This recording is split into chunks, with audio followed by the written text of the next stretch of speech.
So in this Keynote tutorial video, I am going to be showing you guys how to edit the y-axis value labels on a Keynote presentation. So first thing you have to do is open up Keynote. Once that is done, just select a chart. So let's go ahead here and I will select this chart as an example.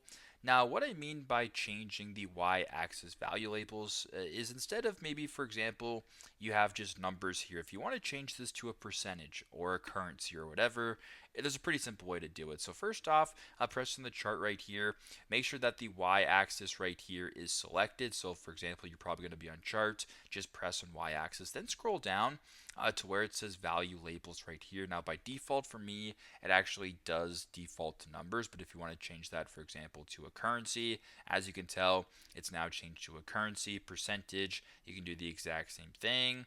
Fraction, you can do the same thing as well. Scientific, whatever the case may be, it is completely up to you. So very simple, very straightforward. But that is how to edit the y-axis value labels on a Keynote presentation.